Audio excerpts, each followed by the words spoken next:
Thank you for joining us on From the Halls of Justice. This evening we have an extremely beautiful woman, beautiful and brave. This is Francine Cohen, Correct. and she is a Holocaust survivor. And this is the holidays. She's here to share her story with us. And along with her, to keep her company, and her very handsome son is Marc Pakin. And the two of them are as close. When I was growing up, there was my mother and myself. Yeah. And so when I met them, it just warmed my heart. Number one, your purpose in life is just so great, and you're so amazing. Thank you, Marc, for bringing her here. Well, my Thank pleasure. you. Thank you. Thank you for inviting us. Well, for us this evening, just to start off, I would like to know a little bit about, number one, where are you from? I was born in Paris, France, and that's where I'm from. Beautiful, with that wonderful accent.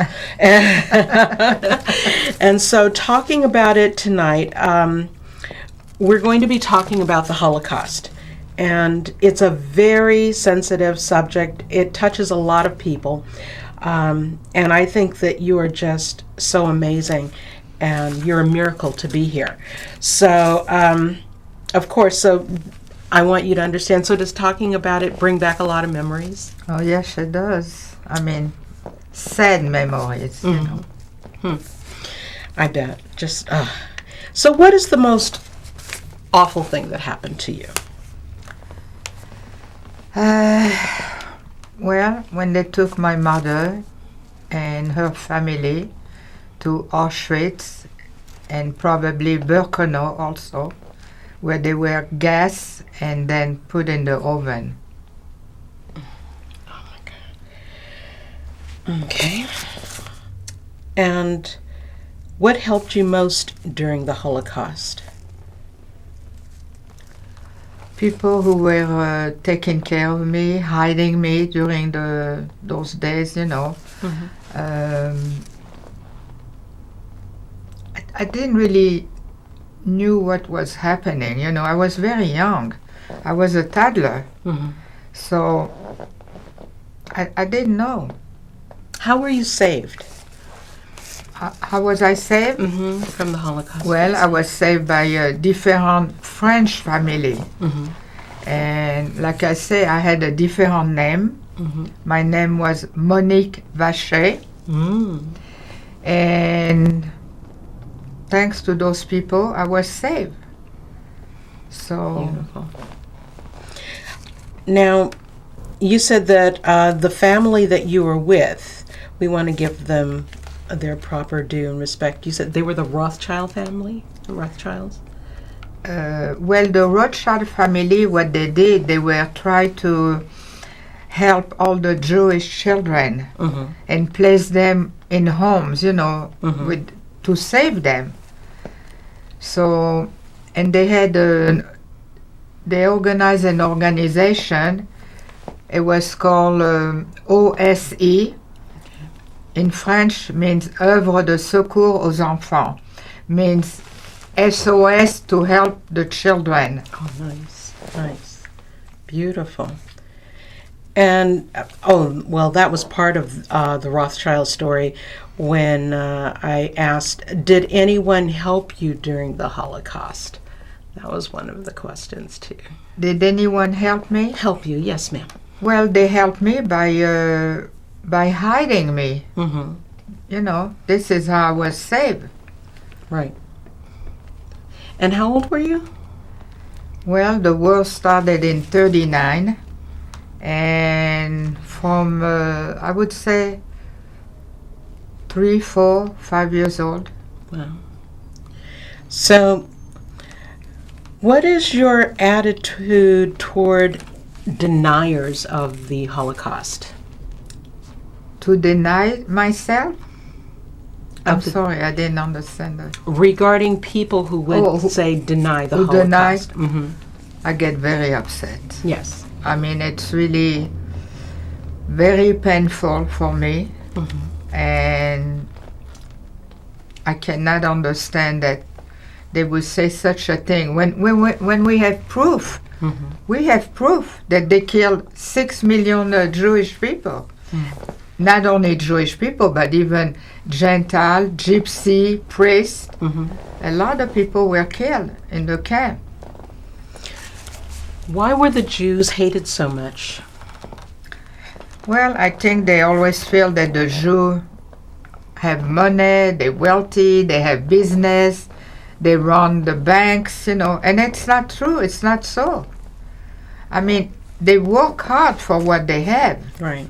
And they make sure that their children are well educated because they want them to succeed in life. Right.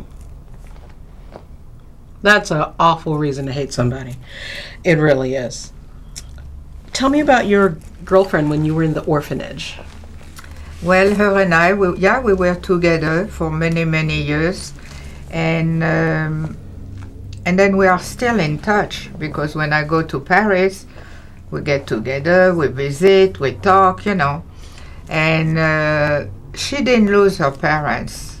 They were saved. That's amazing. Yeah, That's it is wonderful. amazing. But her mother became completely blind. I don't know if it was from the camp. I don't know exactly why. And her father was a cripple. He used to walk with Crutches? crutches. Yeah. Thank you. Wow. So, you came through the Holocaust. You were hidden by a French family. I love that part. And Different families. There was not just one. oh, really? Because they would change us all the time. I don't know why they would do that. Maybe because I don't know why. But I know I had different family, and the last family that I had, they wanted to adopt me because they felt that my mother was gone, Right. and they didn't think my father was going to come back either. Right. So, so they wanted to adopt me. And while I was with them, a neighbor probably called the German the Police? German headquarters, telling them that there was a couple who had a little girl, and they never had children before. Why suddenly they have a little girl? So one of the German officers came to the house, and I remember him so clearly. He had a beautiful uniform, and he spoke a perfect French. Nice. And he sat me on his lap, and he was starting to ask me all kinds of questions. What's my name? And I knew, I was already trained to say my name, Monique Vacher, Very good. and my age, where was I born, who were my parents. I said, this is my mama, my papa. Good. And then he left, and he never bothered us again. And that's what saved your life. I think so. I think so because, if he had, I don't know, if he had changed his mind or come back or find out more things, he never came back. And maybe in a way he saved me. Wow. Wow. And your neighbors, shame on them. Shame on them, exactly. I can't believe, my God. Yeah. Well, in those days, a lot of people would do that because sometimes they would get money from the German also. Oh, is that what they were doing? Oh, yeah, by reporting people, Who were hiding the Jews? Yeah, yeah. That's blood money. Oh my God. What scares you most now? With what's going on now, to me it's very scary. We're starting to have a lot of anti-Semitism again, and to me it's very frightening. I keep on saying to my son, "Let's move, let's go somewhere where there's nothing like that." But where? It's everywhere like that now. Well, never again. Never again. Never again. You're right. Tell me how your mother and father were separated. Well, my mother, when the war started, I think everybody was scared at that time. Mm-hmm. And everybody was trying to leave, hide. And my mother decided to go to Vichy. Vichy was a city in France, in the center of France, who was neutral. The Germans were not allowed to go to that city. So my mother felt that she would go there, try there, Mm-hmm. and be safe. So she went there with false paper. Mm-hmm. And then she told my father, if she succeed to go, then he should come with me. She didn't want to take me. Okay. So she went, but then when she arrived there, and she had false paper on her, Mm-hmm. they arrested her. And then what happened? They arrested her and they took her in. They sent her to a prison in France, the city of Drancy. And she stayed there for about 3 months in the prison. Mm-hmm. And then they shipped her to Auschwitz in the train, you know. They had maybe 80, 90 people in a wagon, you know, Okay. wagon. Right. And then Transport. It's called a transport. the transport, yeah. And then she went. And I never saw her again. And I don't remember her. I only have pictures of her. Wow. I'm glad you have pictures. Yeah, me too.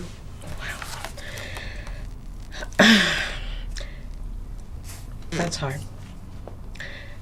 Did the Holocaust change you as a person? You mean my personality? Or? Yes. Well, you know, there is time I think about it, and I get moody, I get depressed sometimes, you know, because I really miss my mother. I mean, I never knew her, Mm-hmm. and so as the rest of the family, her side of the family, Mm-hmm. because they all went to the camp, and then nobody came back, nobody survived. Oh my God. Now, one of the things that intrigues me most about you, number one, is that you're a strong woman. And I lost my mother this year, and she was a very Yeah, strong I know, woman. I'm sorry. You're also an exceptionally beautiful woman. So it's going to be up to you if you want to reveal your age or not. If I want, If you want to reveal your age or not. oh, my age? It's okay. Yeah. How old are you? What's your age? 80. God, you're beautiful. Going on 81. God bless you. My God. You are absolutely beautiful. Well, thank you. So are you. Well, thank you. Nothing like you, though. I mean, Oh. nothing like you. My next question would be, what did your parents do for a living? Well, my mother didn't work. My father used to make purses for women. Wonderful. Beautiful leather, crocodile. Mm-hmm. I mean, he used to be a fabulous purse maker. Mm. And he used to sell to all the big designer house. Mhm. Wow. Oh my goodness. Is there anything you regret doing during the Holocaust? I mean, I know you were a child. I was a child, Yeah. so I didn't really realize what was happening. You know, I start to understand around, I would say around 5 years old. Mhm. This is when I start because, of course, they took my father also, you know. Mhm. My father was going to go to the camp. They put him in a bus, Mhm. and he jumped. Oh my He goodness. jumped from the bus. Yes. And he was with a friend. And he told his friend, jump with me because they're taking us to the camp. Mhm. His friend didn't jump, but my father jumped. And he Good. saved himself. Right.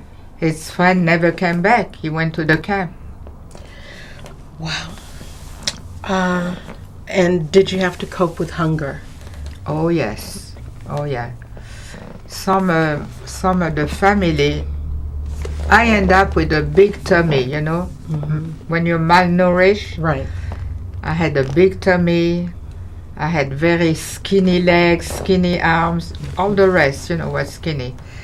And some family, they would give me only a boiled potato and water to eat. That's all. But then when I went to the last family who wanted to adopt me, they were feeding me well, but I couldn't eat because it wouldn't go down. I was sick, you know. So what they would do to scare me so I would eat, they would take me to the cellar. To the cellar, you know, under the house where they have coal. Right. And they said, you're going to stay there until you're ready to eat, to come back and eat, okay? And you're going to stay there. And it was all dark, and there was coal all over. So I was sitting on the coal, and all by myself. And sometimes they would come and scare me, you know, ooh, you know, making funny noise, you know. And then when they would bring me back, they say, now you're going to eat? I say, okay. So they would bring me back to the apartment, but I couldn't eat. I couldn't eat. I would fight with them. I would bite them. I would scream. Were you afraid of them? Well, not really, because I guess I understood that they were trying to help me to, you know. But I still, you know, I was angry. I was, you know, it's just. You were a child. I was a child. So, were you an only child? I was the only child. Amazing. Amazing. I understand that too. Tell me about your visit to Auschwitz, Poland, and the visit with your son last October. I was with my son, and you know, I never wanted to go there because I used to say to myself, I can't do that. There's no way. And then as I'm getting older, I said to Marc, I said, you know, Marc, I think I would like to go. And he said, okay, let's go. I'll go with you. I didn't want to go by myself, you know. So we went, and it was some experience, you know, and I'm glad we went. And we saw how they went. They still show us the gas chamber, how they went to the gas chamber, and they still had the oven, you know. And then from the oven, they would pick up their ashes and throw their ashes all over the place. It was used as fertilizer. Fertilizer, yeah. In Birkenau. In Birkenau. Oh my God. Yeah. So I don't know. My mother never had a grave. Her family never had a grave. But in Paris, where my father is buried, we put her picture on the stone. Okay. And I still put her name there. That she died in the camp, you know. So. And what's her name? Her name? Her name was, well, in French it was Lucienne, Lucienne Spodek. But in Polish was Lajja Spodek. Very nice. Beautiful. Today there are 2,000 visitors a day that visit the camps. How do you feel about that? I think it's an incredible experience to actually visualize and to be in the presence, and you see these tour buses that come from all over Europe, Russia. It's amazing to see people, I mean, China, Japan, Israel. I mean, I know there's a lot of problems in Poland, but, you know, and I'm sure they're making money off this situation. There's two sides to the story, but from my perspective, it's an incredible experience, and this is something that really has to be done forever. You do have 2,000 people from all parts of the world. I don't think there are enough people from the United States going. I hardly saw anybody from the United States there That's true. visiting the camps. And Birkenau or Auschwitz. So I think the rest of the world might be doing a better job as far as educating the young people and bringing people over to see this atrocity. Right. It's the most unbelievable experience that anybody could have. I mean, and they're so, how they do the tours and the guides they're so well trained. It's unbelievable. It's true. And most of them are not Jewish Yes. and know more about the religion than we do. Really? Yes. Some are amazing. Some of those tour guys, you know, Wow. they really are. Fascinating. Now, you were with your mom. Tell us about your experience last year at the Top Jewish Heritage Museum that you and your son last year in Warsaw went to. The Taub Foundation. Okay. That's a museum that was co-founded with Steven Spielberg, and it's just amazing. It's you go in and you're seeing the history of the Jews for thousands of years, persecution, and they go through the entire history, and they bring it right to current, what is happening today. And it's just, it's so well done, so professional. I mean, you leave there, you are just breathless when you walk out. It's riveting what they have done over there. Well, my beautiful Francine, I understand that the beginning of the year you spoke to many students at UCLA. Yes. How was that for you? What did you think about that? I think it's great that they really want to learn about it, and it was a great experience. They were asking so many questions.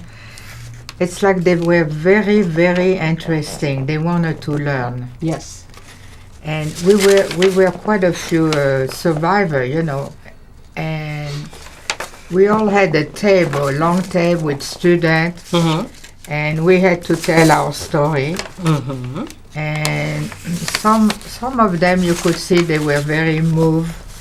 Some of them had tears in their eyes. It's hard not to cry. I'm really glad that I did that, you know, I mean. You're glad that you did. Yeah, That's good. yeah. And I think they want to do it again, you know.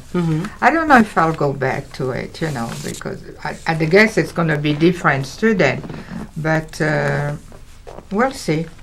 Tell me about a picture that you saw of your mother's apartment in the building that was Googled and reimposed. And Oh, yes. When we were in Poland? Yeah, we had... It was in Warsaw. It was in Warsaw, yes. My family lived in Warsaw, and we had a gentleman who was... He worked for the genealogy, Jewish genealogy in Warsaw. And he did a whole background on the family, and he had the building reimposed for us through Google. We had a private tour guide take us exactly to the site, to the building, the exact address. There's a new building now because we've been told that the Americans had bombed the building. Bomb Poland. They completely destroyed Poland. it. Yeah. But you got to, you know... that was in an obviously- effort to rescue. So Pardon? that was in an effort to Yes. rescue. Yes. Yeah. Well, And it was a beautiful street where my family lived. I mean, like the gentleman who did a lot of research, he said, you know, your family, they probably had money because this is a beautiful area and it was always, you know. Well, it's